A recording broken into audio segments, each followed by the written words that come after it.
प्यारे बच्चों नमस्कार। वर्तिका स्टडी सेंटर में आपका स्वागत है। आप हैं राकेश कुमार के साथ।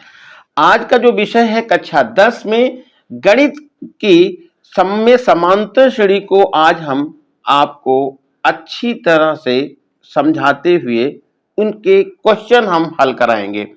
तो पहले सबसे जाने की समांतर श्रेणी क्या होती है। वह श्रेणी जिसका प्रत्येक पद अपने पूर्व पद में एक नियत राशि जोड़ने अथवा घटाने से प्राप्त होता है, समांतर श्रेणी कहलाती है। इस नियत राशि को सार अंतर कहते हैं। अब जरा समझिएगा, जैसे हमने यहां पर कोई एक श्रेणी का पहला पद लिख लिया है, जैसे इसमें ही लिखा है 2, तो मैंने भी 2 लिख लिया है। अब इसमें हमने क्या किया, एक अगला पद हमने 4 लिख लिया है, फिर अगला पद 6 लिखा है और अगला पद 8 लिखा है और ये 10 लिखा है।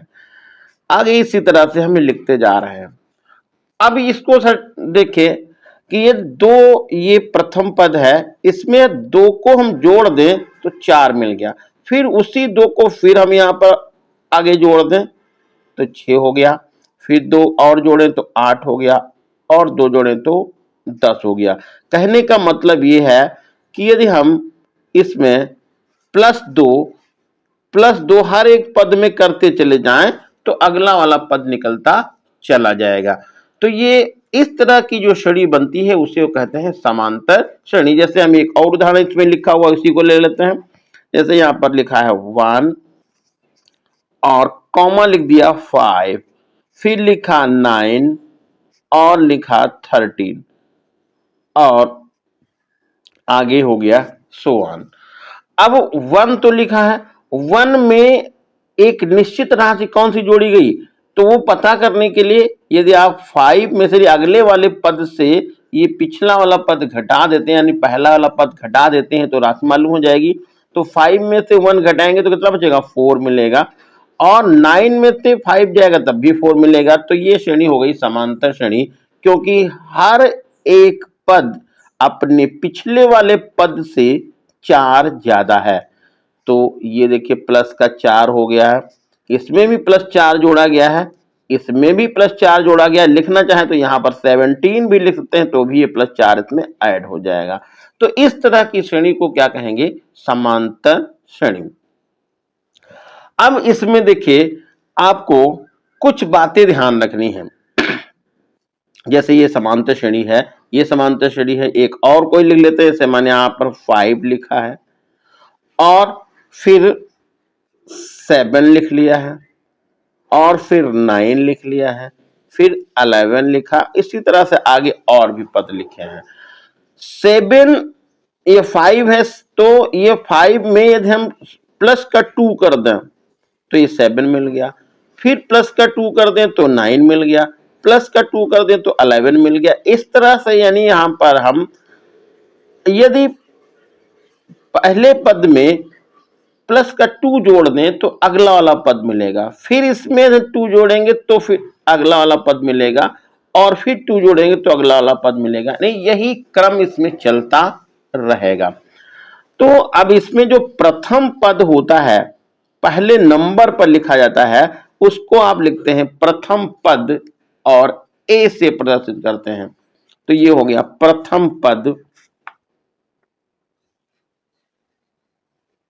प्रथम पद जिसको कहते हैं ए। और जो यहां हम एक निश्चित राशि जोड़ रहे हैं, जैसे इसमें प्लस 2 जोड़ रहे हैं, इसमें प्लस 4, इसमें प्लस 2, तो ये सार्वांतर होता है। क्या होता है, सार्व अंतर। तो यहां पर मैं इसको लिख लेता हूं सार्व अंतर, सार्व अंतर, और इसको लिखते हैं स्मॉल डी से। अब सार्वंतर की वैल्यू कैसे पता करेंगे, तो सार्वंतर की वैल्यू पता करने के लिए अगले वाले पद से उसके पहले वाले पद को घटा देते हैं तो सार्वंतर मिल जाता है। अब सार्वंतर आपका प्लस का भी हो सकता है और माइनस का भी हो सकता है। तो सार्वंतर निकालने के लिए अगले वाले पद से, जैसे ये अगला पद है, इसके पहले कौन सा है 5 है, ये अगला पद है 17 है, उसके पहले कौन सा है 13 है, इनको जोड़ घटाने पर जो मान मिलता है वो सार्वंतर कहलाता है। तो यहां हम ऐसे लिख सकते हैं कि A1 ने A2 माइनस A1, A1 और A2 क्या होगा, A2 हो गया दूसरा पद, A1 क्या हो गया प्रथम पद। तो दूसरे पद में से प्रथम पद को आप घटाएंगे तो यहां पर सार्वंतर ये आपको प्राप्त हो जाएगा। तो ये तो आपको समांतर श्रेणी के विषय में बताया है। अब आपको कुछ फार्मूले ध्यान देने हैं, कौन कौन से फार्मूले हैं वो आपको देखना है।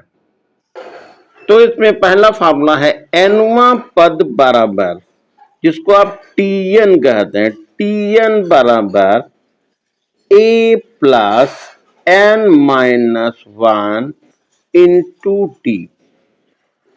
और दूसरा है n पदों का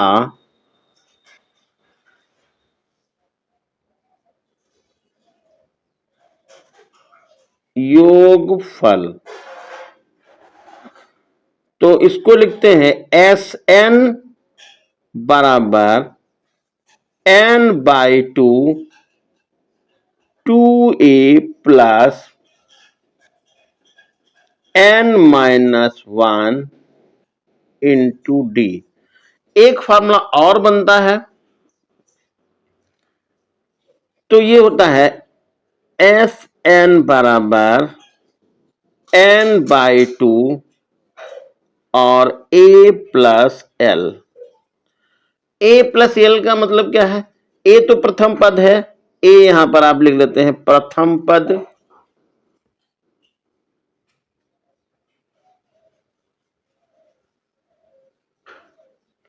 और एल है अंतिम पद, अंतिम पद। और डी तो आप पहले से जान चुके हैं, डी है, और डी है सार्व अंतर, सार्व अंतर। और टीएन है एनवा पद, और एसएन तो एन पदों का योगफल है। तो ये फार्मूला आपको इसमें जो है 3 फार्मूले अप्लाई करने हैं, इनको ध्यान रखेंगे। अब आइए शुरुआत करते हैं प्रश्नावली 5.1 से। तो प्रश्नावली 5.1 का पहला क्वेश्चन का पहला पार्ट है 3 प्लस 8 प्लस 13 प्लस 18 और प्लस आगे सो ऑन है। आपको इसमें बताना है प्रथम पद कौन है और सार्वंतर कितना है। तो जैसा कि आपको अभी मैंने बताया कि समांतर श्रेणी का जो पहले नंबर का पद होगा वो प्रथम पद कहलाएगा। तो प्रथम पद क्वेश्चन नंबर 1 क्या फर्स्ट पार्ट करें तो प्रथम पद इसमें हो जाएगा a बराबर 3। और बात करते हैं सार्वंतर की, तो सार्वंतर निकालने के लिए आपको क्या करना पड़ेगा, अगले पद से पिछले वाले पद को घटाना पड़ेगा। यानी कि यहां पर 8 में से 3 को घटाना होगा, 8 माइनस 3, और ये सार्वंतर निकल जाएगा 5। इसी तरह से अब बात करें सेकंड नंबर की, तो सेकंड नंबर में देखिए 95 ये है प्लस 90 प्लस 85 प्लस 80 और आगे सो ऑन। तो इसमें प्रथम पद की बात करेंगे तो प्रथम पद a बराबर हो जाएगा 95 यानी कि 95। और ये सार्वंतर देखेंगे तो सार्वंतर निकालने के लिए अभी मैंने बताया कि अगले पद से पिछला वाला पद घटाएंगे।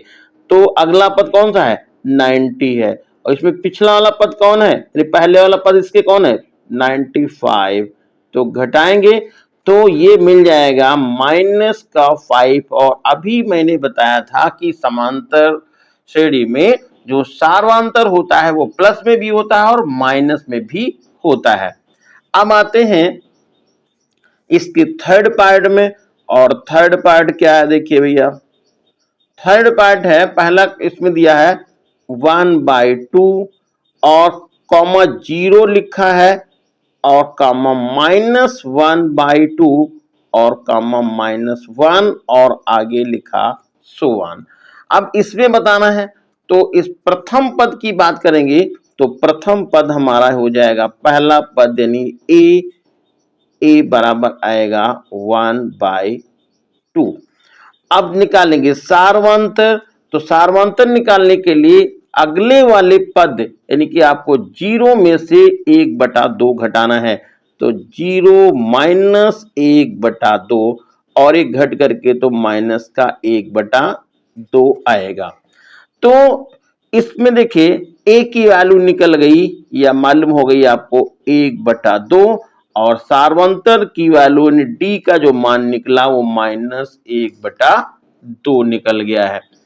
तो इस तरह से और जो इसमें शेष पार्ट है फोर्थ फिफ्थ सिक्स, इसमें जो है सब ऐसे ही निकालेंगे, इसमें 1/5 आ जाएगा और इसमें जो घटाएंगे तो 1/3/5 में से 1/5 घटाएंगे तो आपका ये बन जाएगा 2/5। इसी तरह से यहाँ पर भी आप घटा करके शेष क्वेश्चन शेष पार्ट जो है उसके हल कर लेंगे।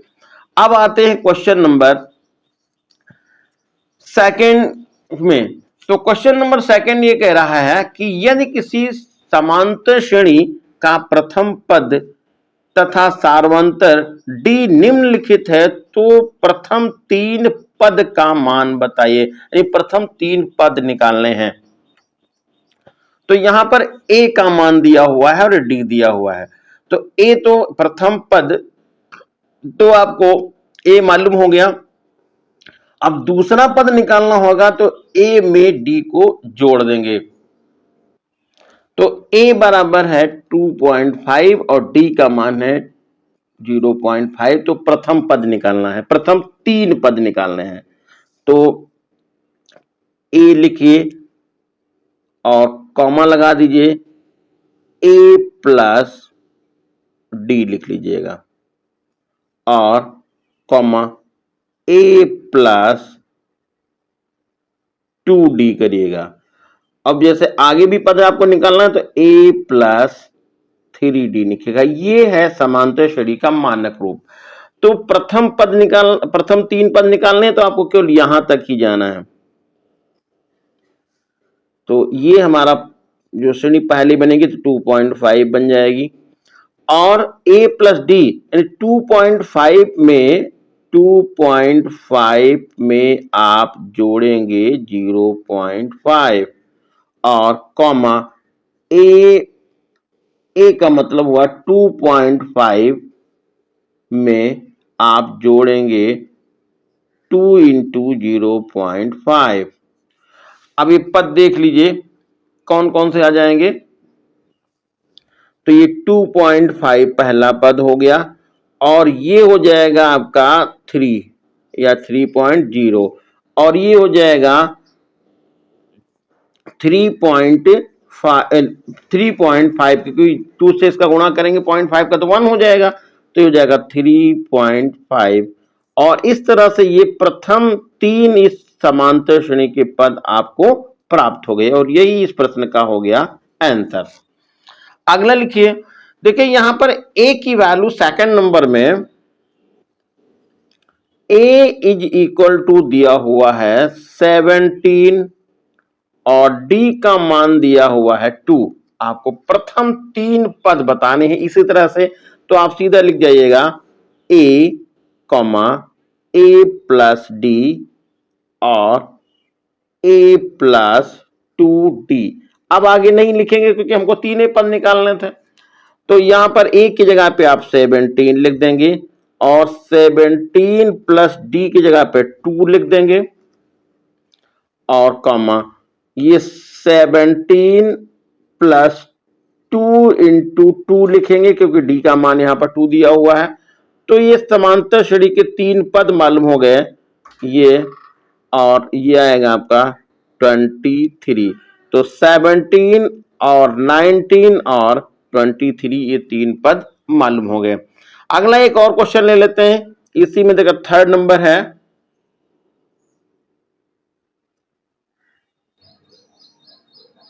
थर्ड पार्ट है ए बराबर -21 और डी बराबर है 7। तो इसमें आपको 3 पद निकालने हैं। तो यहां पर वही लिखिए ए कॉमा ए प्लस डी कॉमा ए प्लस 2d। तो ए तो हो जाएगा -21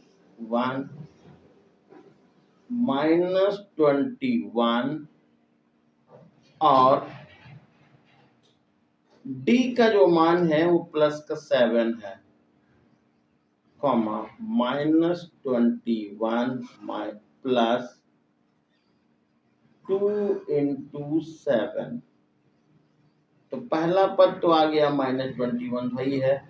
यहाँ पर देखिए जब घटा देंगे तो आपका ये माइनस का 14 हो जाएगा। और इसमें देखिए ये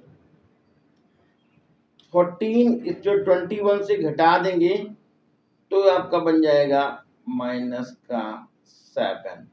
तो 3 पद आपको पता चल गया,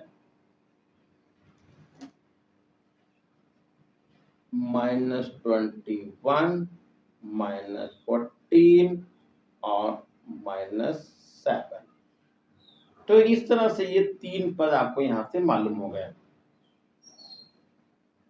अब देखिए यहाँ पर फोर्थ में a बराबर 6 दिया है, d बराबर 2 दिया है, तो इसी तरह से आप इसको भी हल करेंगे। a का मान 7/2, d का मान है 3/2। तो जैसा कि अभी मैंने 3 क्वेश्चन बताया उसी तरह से आपको a लिखना है, कॉमा लगाना है, a प्लस d लिखना है, फिर कॉमा लगाना है, a प्लस 2d लिखना है और इन तीनों को आपको हल करके आगे लगाना है। अब क्वेश्चन नंबर जो थर्ड है ये है निम्नलिखित संख्याओं के समांतर श्रेणी होने की जांच कीजिए, यदि है समांतर श्रेणी तो उसका सारवांतर भी ज्ञात कीजिए। तो देखिए ये पहला क्वेश्चन दिया हुआ है, तो इसमें 3,6 दिया हुआ है, 12 दिया हुआ है, 24 दिया है। तो आपको ये दिखाना है कि ये समांतर श्रेणी है कि नहीं है। तो आप समांतर श्रेणी की पहचान कैसे करेंगे? समांतर श्रेणी की पहचान ऐसे होगी कि यदि हम दूसरे पद से पहले वाले पद को घटाएंगे और तीसरे पद से दूसरे वाले पद को घटाएंगे, चौथे वाले पद से तीसरा वाला पद घटाएंगे, तो सबका अंतर जो होना चाहिए वो समान आना चाहिए। तो जैसे इसमें आप देखें यहां पर पहले क्वेश्चन में ये दूसरा पद है 6, इसमें से आप घटाइए 3, तो मिला कितना 3 आ गया। फिर देखिए तीसरा पद कितना है? तीसरा पद है 12 यानी कि 12 में से आप कितना घटाएंगे? उसके पहले पद है 6, तो ये कितना अंतर आ गया 6। अब यहीं पर देखिए ये अंतर कितना आया 3, यहाँ पर अंतर कितना हो गया 6। तो ये समांतर श्रेणी का नहीं है, यानी ये 3, 6, 12, 24 यह समांतर श्रेणी नहीं है। अब आते हैं सेकेंड पार्ट की तरफ। सेकेंड पार्ट ये है, इसमें देखिए ये 12 है दूसरा माइनस का, तो माइनस का 12 ले लिए, माइनस का 12 ये हो गया, माइनस निशान लगाइए। और यहाँ पर माइनस का 7 है तो आप ब्रैकेट में लिखते हैं माइनस का 7। तो ये हो गया -12 और प्लस का 7 हो गया। घटा देंगे तो माइनस का 5 आ गया, माइनस का 5। ठीक है। अब अगला भी देख लीजिए, यहाँ पे 17 है, ये है माइनस का 17 और इसमें से घटा देंगे माइनस का 12, तो होगा -17 और प्लस 12। ये घटेगा तो माइनस का 5 हो गया। अब देखिए इसमें दूसरे और पहले पद को घटाया तो अंतर कितना निकल गया -5। इसमें तीसरे और दूसरे पद को घटाया तो अंतर निकल गया -5, यानी कि ये हो गई समांतर श्रेणी। और ये कहा ये समांतर श्रेणी है तो उसका सारवांतर बताइए। तो इसका सार अंतर हो जाएगा, सार्व अंतर सार अंतर हो जाएगा माइनस, या सार अंतर को डी से लिखते हैं तो डी बराबर हो जाएगा -5। तो इस तरह से इसमें जो अगले क्वेश्चन हैं इनको भी हम ऐसा लगा लेंगे। तो 1/2 में से -1/2 घटाएंगे और फिर 3/2 में से -1/2 घटाएंगे, 5/2 में से -3/2 करेंगे, और यदि मान समान आ रहा तो ये हो जाएगी समांतर श्रेणी, और नहीं मान समान आ रहा तो हो जाएगी ये समांतर श्रेणी नहीं होगी। तो इस तरह से हम इनके और भी आगे ये सवाल आगे हल कर लेंगे। यहाँ पर देखिए एक क्वेश्चन में 6 नंबर और एक बता देता हूं। क्वेश्चन नंबर 3 का 6 पार्ट जो है उसको देखेंगे कि ये समांतर श्रेणी है या नहीं है। यदि है तो उसका डी कितना है। तो क्या करना पड़ेगा आपको, पहले तो आप दूसरा पद ये ले लीजिए, कौन सा है 3.2, इसमें से घटा दीजिए आप कौन सा 1.2 घटाइए।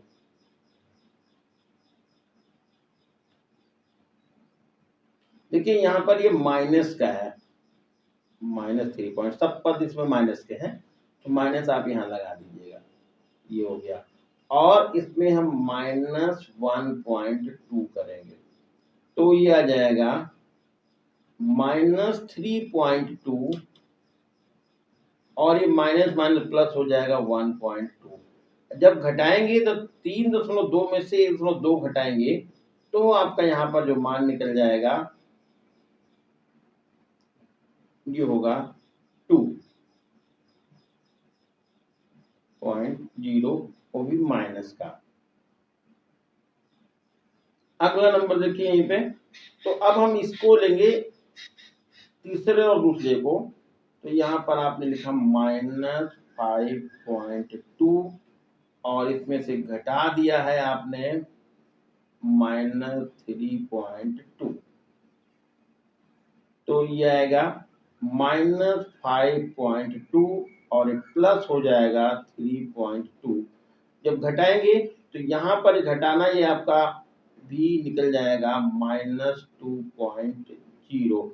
तो यहाँ देखिए ये सार्वंतर निकल गया आपका, और बराबर भी आ रहा है, यानी कि ये समांतर श्रेणी है। और जब समांतर श्रेणी है तो आप इसमें लिखना था सार्वंतर कितना हो जाएगा, तो सार्वंतर डी बराबर -2.0, यही इस प्रश्न का हो गया आंसर। क्वेश्चन नंबर 4 देखिए, निम्नलिखित समांतर श्रेणियों का समांतर माध्य ज्ञात कीजिए और अगले 3 पद लिखना है। तो पहला जो क्वेश्चन इसमें लिखा हुआ है वो है 55 + 58 + 61। तो आपको ये पहले से बता दिया कि समांतर श्रेणी का सार्वंतर ज्ञात कीजिए, तो पहले आपको डी निकालना है। तो डी निकालने के लिए क्या करेंगे, 58 में से 55 देंगे घटा, तो ये बच जाएगा 3। तो सार्वंतर हो गया डी 3, एक आंसर यहाँ से मिल गया। अब इन्होंने कहा अगले 3 पद और बताइए, तो अगले 3 पद कैसे निकालेंगे, तो अगले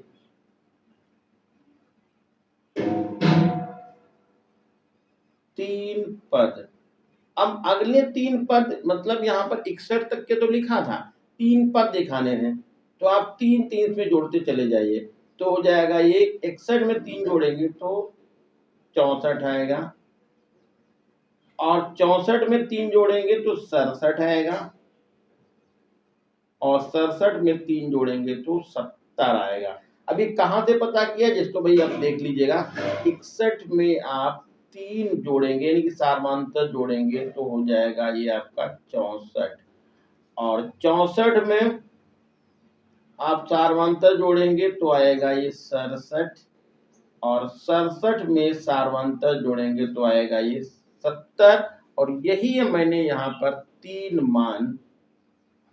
पद यहाँ पर लिखे हुए हैं। अब सेकंड जो पार्ट इसका है 2.4 + 2.8 + 3.2 और आगे डॉट डॉट दिया हुआ है प्लस करके। अब इसमें पहले निकालना है सार्वंतर कितना है, तो आपको लिखना पड़ेगा डी बराबर 2.8 में से घटाना पड़ेगा 2.4। तो यहाँ पर 8 में से 4 जाएगा तो 4 बचेगा पॉइंट, और ये तो 0 हो गया, यानी कि आपको सार्वंतर मालूम हो गया 0.4। अब अगले 3 पद निकालने हैं, तो अगले 3 पद, तो अगले 3 पद निकालने के लिए अभी मैंने तरीका बताया था। देखिए यहाँ पर ये लिखा हुआ है, लास्ट वाले पद जो लिखा था 61 में मैंने कितना जोड़ा था, सार्वंतर जोड़ा था। देखिए 61 ये लास्ट वाला पद था, ये 61 है लास्ट वाला पद। तो सेम इसी तरह से इसको भी कर लेंगे। यहाँ पर लास्ट वाला पद कितना है, लास्ट वाला पद है 32, तो आप 32 यहाँ लिख जाइएगा, और इसमें जोड़िए कितना 0.4, ये हो जाएगा 3.6।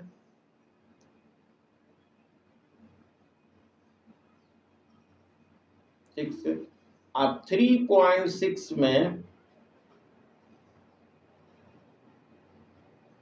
फिर आप 0.4 जोड़ेंगे, तो ये आपका मिल जाएगा 4.0, और 4.0 में 0.4 ऐड करेंगे तो 4.4 मिल जाएगा। तो इस तरह से ये आपको अगले 3 पद पता चल गया। अब जो इसमें और क्वेश्चन है, क्वेश्चन नंबर 3 और 4 को भी इसी तरह से आपको हल करना है। 1/4 में से 0 घटाएंगे तो आपका 1/4 आएगा, और यहां पर -5/6 में से आपको घटाना है -1। तो इस तरह से आपको यहाँ पर सार्वंतर मालूम हो जाएगा। फिर अगले पद निकालने के लिए आप जैसा कि 2 सवाल मैंने लगाए हैं उसी तरह से इनको हल कर लीजिएगा। अब अगला क्वेश्चन नंबर है 5। एक व्यक्ति 20,000 रुपए प्रति मास के वेतन पर कार्य करता है।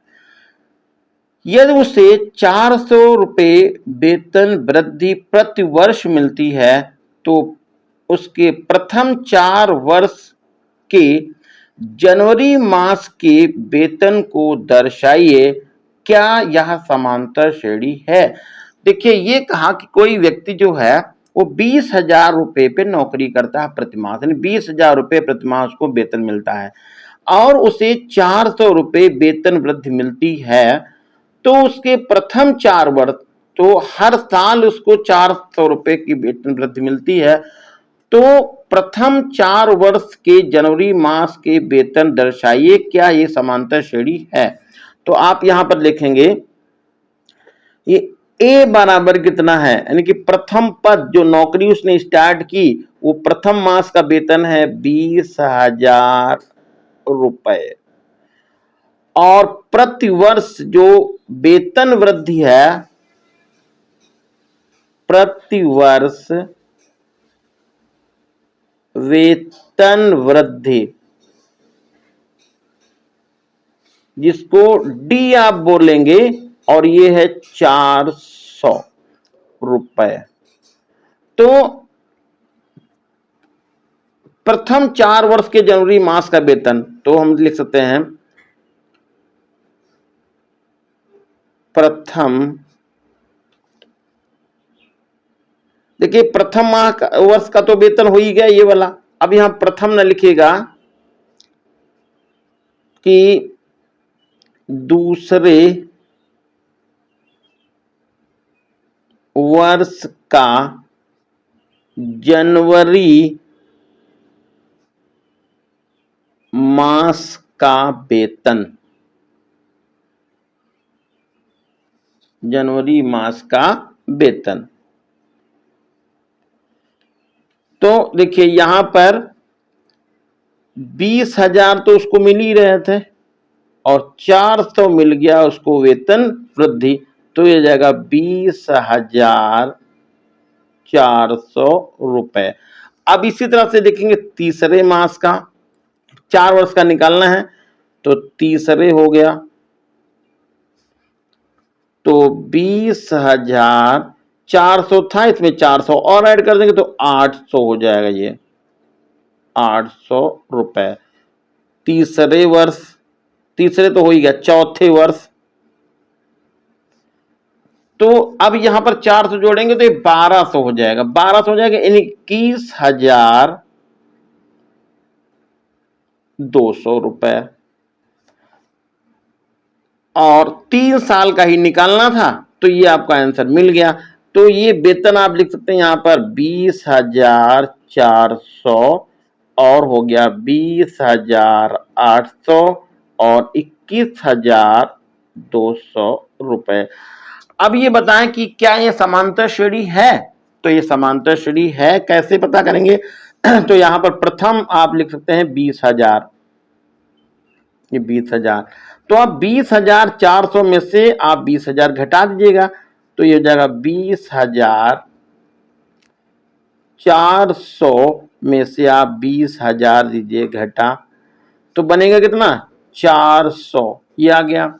अब 20,400 में से देख लीजिएगा, तो 20,400 में से आप घटा दीजिएगा 20,800, तो ये बन जाएगा 400। यानी कि आपको क्रमागत दो पदों में से घटाते हैं, यानी कि दूसरे पद से पहले वाले पद को घटाते हैं या तीसरे पद से दूसरे वाले पद को घटाते हैं, तो मान समान आ रहा है, इसलिए समांतर श्रेणी का सदस्य है। यानी ये क्या है? समांतर श्रेणी है। जो आपने लिख रखी है ये समांतर श्रेणी है। अगला क्वेश्चन नंबर 6 है, एक टैक्सी चालक प्रथम किलोमीटर 10 रुपए तथा बाद में प्रति किलोमीटर 6 रुपए पर टैक्सी को चलाता है। उसके द्वारा प्राप्त प्रति किलोमीटर किराए को श्रेणी के रूप में व्यक्त कीजिए, क्या प्राप्त समांतर श्रेणी है? तो देखिए, प्रथम किलोमीटर का तो हो गया उसका 10 रुपए, यानी प्रथम किलोमीटर का किराया ये है 10 रुपए, और प्रति किलोमीटर किराया कितना है? इसके बाद प्रति किलोमीटर किराया है 6 रुपए। तो यहां पर ये 10 रुपए तो पहले लेगा और फिर अगले में 10 रुपए ये हो जाएंगे ऐड, फिर 10 रुपए में वो जोड़ेगा ये, और फिर हो जाएगा 10 + 3 × 6, ये इस तरह से वो किराया वसूल करेगा। तो पहले किलोमीटर का किराया हो गया 10 रुपए, फिर ये हो जाएगा 16 रुपए, फिर यदि आप जाएंगे तो हो जाएगा ये 22 और 10 हो गए 32, और ये हो जाएगा 28, नहीं ये देखिए 6 दूनी 12, 10 22, यहाँ 32 गलती से लिख गया है, और यहां पर 6 × 18, 10 28, तो ये उसका जो है किराया लेने की क्रम हो गया। 10 रुपए लेगा, फिर वो 16 रुपए लेगा, फिर वो 22 रुपए लेगा, फिर 28 रुपए। जैसे जैसे किलोमीटर बढ़ते चले जाएंगे तो वो किराया इसी रूप में वो लेता चला जाएगा। तो क्या ये समांतर श्रेणी है? हाँ, समांतर श्रेणी है। कैसे? आप देखिएगा, 16 में से आप 10 घटाइएगा 6 मिलेगा, 22 में से 16 घटा दीजिएगा तब भी आपका ये 6 मिलेगा, और 28 में से आप 22 घटाइएगा तब भी 6 मिलेगा। यानी सार्वंतर सबका क्या हो गया? समान हो गया है। यानी कह सकते हैं कि सार्वंतर समान है, इसलिए समांतर श्रेणी है। तो ये था आज का सेशन। हमने इसमें एक्सरसाइज 5.1 के सभी सवाल हल करा दिए हैं। मिलते हैं नेक्स्ट वीडियो में नेक्स्ट एक्सरसाइज के साथ, यानी 5.2 के साथ। तब तक जो है आप इसको रिवाइज करिएगा, चैनल को शेयर जरूर करिएगा, सब्सक्राइब कर दीजिएगा। धन्यवाद।